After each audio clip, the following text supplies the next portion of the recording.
শয়তান বলতেছে আল্লাহ সুবহানাহু ওয়া তাআলার কথার পরিপ্রেক্ষিতে যে সুম্মা লা আতিয়ান্নাহুম মিন বাইনি আইদিহিম,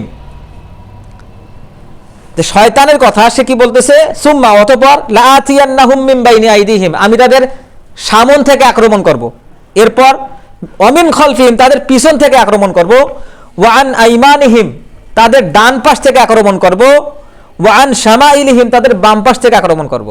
মানে শয়তান আমাদের ডান বাম সামল পিছন সব পাশ দিয়ে আমাদের আক্রমণ করে, কিন্তু কোন পাশ দিয়ে আক্রমণ করতে পারে না?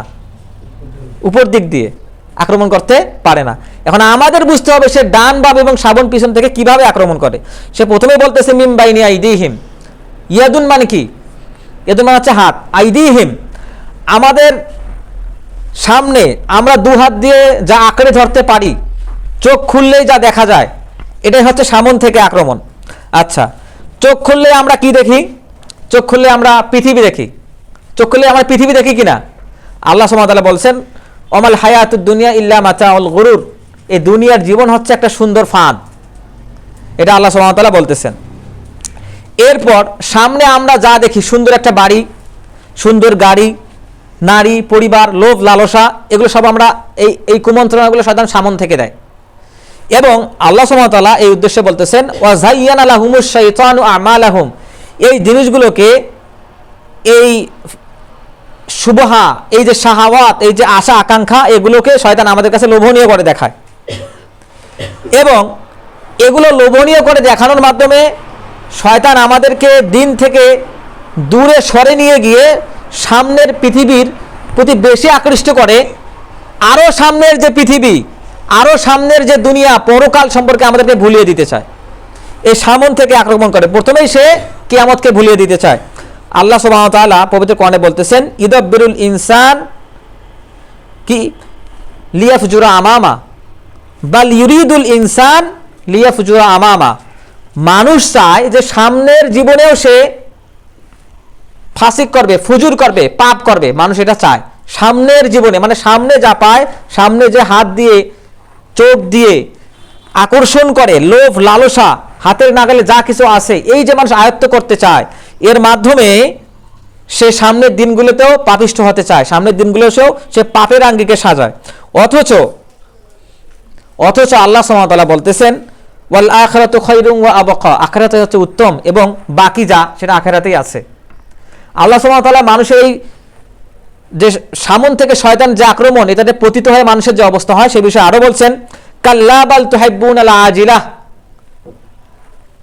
মানুষ এখন যা পাচ্ছে, সাক্ষাৎ যা পাচ্ছে, এটার প্রতি আকৃষ্ট, যা বাকি থেকে গেছে কিয়ামতে দেওয়া হবে সেটার প্রতি আকৃষ্ট নয়। আপনাকে এখন কেউ ব্যবসার জন্য অফার করতেছে, আপনার কাছে কেউ একটা বাড়ি বিক্রি করতেছে যে 20,000 টাকা দিয়ে বাড়িটা বিক্রি করে নেন, 10 বছর পর আপনাকে বাড়িটা দেবো, নেবেন আপনি? কিন্তু কেউ বলতেছে 50,000 টাকা দিয়ে এখন আপনি এই মুহূর্তে বাড়িটা নেন এবং ডিসকাউন্ট আছে 10%, কোনটা নেবেন? এখনকারটাই নেবেন। আল্লাহ সুবহানাহু ওয়া তাআলা আমাদের কাছে জান্নাতের বাড়ি বিক্রি করতেছেন যে মরার পর এটা পাবা, আমরা ওটা নিতে চাই না, আমরা সাক্ষাৎ যেটা নিতে চাই। এইটা আল্লাহ সুবহানাহু ওয়া তাআলা বলছেন কাল্লা বাল তুহিব্বুনাল আজিলা, আমরা সাক্ষাৎ প্রতিদান চাই। এইটাই হচ্ছে আমাদের পদভ্রষ্ট হওয়ার যত কারণ তার মধ্যে অন্যতম, সাক্ষাৎ প্রতিদান। নগদ যা পাও হাত পেতে নাও, বাকির খাতা শূন্য থাক, কিলাব শুনে দূরের বাদ্য মাঝখানে যে বেজায় ফাঁক। এই যে উমর খৈয়ামের কবিতা, এটা আমার ওই কবিতা এই কথাই প্রকাশ করতেছে। এবার আমরা দেখবো যে পিছন থেকে কিভাবে শয়তান আক্রমণ করে। পিছন থেকে কিভাবে আক্রমণ করে? প্রত্যেক মানুষের জীবনে খারাপ অতীত নাই। আপনারা সালাফিয়াতের দর্শন পাওয়ার আগে শিরক বিদআত করেন নাই, আল্লাহ সুবহানাহু ওয়া তাআলা সেগুলো ক্ষমা করবেন কিনা? ক্ষমা করবেন, আল্লাহ সুবহানাহু ওয়া তাআলা বলছেন তো এগুলো ক্ষমা করবেন। সেগুলোকে সওয়াব হিসেবে দেবেন কিনা? এটা আল্লাহ সুবহানাহু ওয়া তাআলা বলছেন। তো এখন শয়তান আমাদের পিছন থেকে আক্রমণ করে কিভাবে? শয়তান আমাদেরকে অতীত স্মরণ করে দেয়। এগুলো ছাড়াও আরো খারাপ অতীত তো আছে মানুষের অতীত থাকেই। শয়তান মানুষকে অতীত মনে করিয়ে দেয় যখন সে ভালো হয়। সে এটা দুইভাবে করে, অতীতকে ব্যবহার করে যে আগে এমন ছিলাম, ভালোই তো ছিলাম, এখন এমন হয়েছি, তাতে কি আর এমন পরিবর্তন আসছে, এইগুলো হচ্ছে সে অতীতকে ব্যবহার করে। অতীতকে ব্যবহার করে একটা মানুষকে ভবিষ্যতে যে সিদ্ধান্ত নেবে সেই সিদ্ধান্ত নিতে সে বাধা দেয় মানুষকে। এবং তার মনে যখন এই কুমন্ত্রণা থেকে আরো অনেক কিছু ভাবনার জন্ম হয়, সে তখন মনে করে কি, আচ্ছা অতীতে তো এরকম ছিলাম, এখন না একটু ভালো হয়েছি, আমি কি আসলে ভালো হয়েছি? নিজেকে প্রশ্ন করা শেখে, প্রশ্ন করাই দেয় শয়তান তার অন্তরের মাধ্যমে।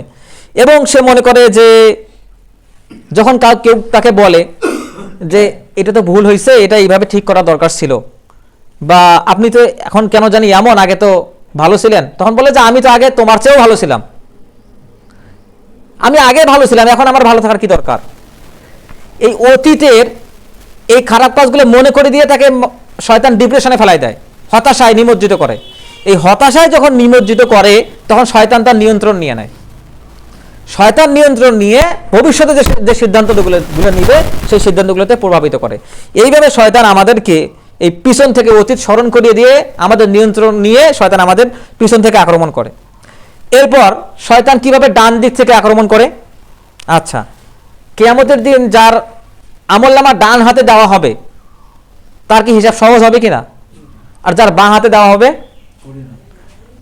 যদি কারো হিসাব নেওয়া শুরু হয় সে তো ধ্বংস। তাহলে এই জন্য আমরা আল্লাহ সুবহানাহু ওয়া তাআলার কাছে দোয়া করি, আল্লাহুম্মা হাসিবনি হিসাবান ইয়াসিরা, যে হে আল্লাহ কিয়ামতের দিন আমার হিসাবকে সহজ করুন। দোয়া করি না আমরা? তো শয়তান কি করতে চায়? শয়তান আমরা যে ভালো কাজগুলো করছি, কিসের জন্য? ডান হাতে আমলনামা পাওয়ার জন্য যে ভালো কাজগুলো করছি, সেই ভালো কাজগুলো দিয়েই ডান পাশ থেকে আক্রমণ করে। কিভাবে?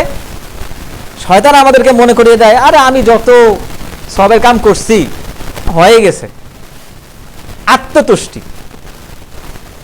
শয়তান আমাকে বলে, আরে এত এত করছি, এত দান করছি, একটা মসজিদ করছি, একটা মাদ্রাসা করছি, হয়ে তো গেছে, এই যে আত্মতুষ্টি।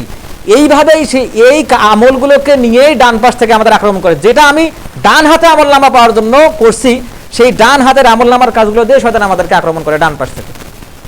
আত্মতুষ্টিতে আমরা ভুগতে থাকি এবং মনে করতে থাকি আমি এই কাজটা করছি, আল্লাহ কবুল করেই নিছে।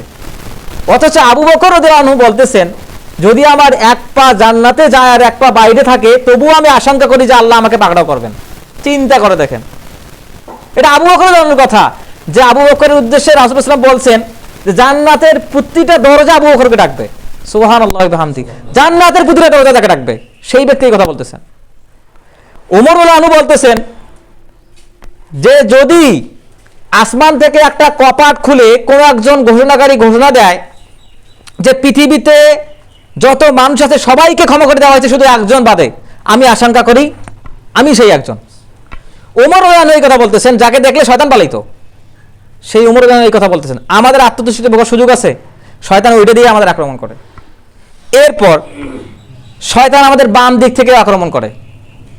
কেমনে আক্রমণ করে? বাম দিক থেকে, যে এই আত্মতুষ্টি থেকেই শয়তান আবার শুরু করে ওখান থেকেই, যে তুমি তো যথেষ্ট ভালো কাজ করছো, এটা না করলে হয় না, অন্য কারোর উদ্দেশ্যে ছাড়ি দাও, সে করুক এটা।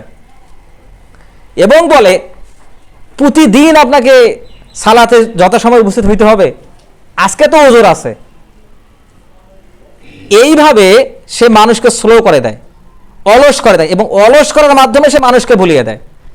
শয়তান আমাদেরকে সরাসরি এসে বলে না যে নামাজ পড়তে যাস না, শয়তান আমাদেরকে ভুলিয়ে দেয়। এটাও আমরা খিজির আলাইহিস সালামের গল্পে পাইছি, ওমা আনসানিহু, সে তোমাকে ভুলিয়ে দিয়েছে। শয়তান আমাদেরকে ভুলিয়ে দেয়, শয়তান আমাকে বলে যে এটা করা যাবে না, আমাদেরকে ভুলিয়ে দেওয়ার মাধ্যমে ওই কাজটা থেকে আমাদেরকে ফারেক করে দেয়। এটা শয়তানের কাজ। এভাবে সে আমাদের বাম দিক থেকে আক্রমণ করে।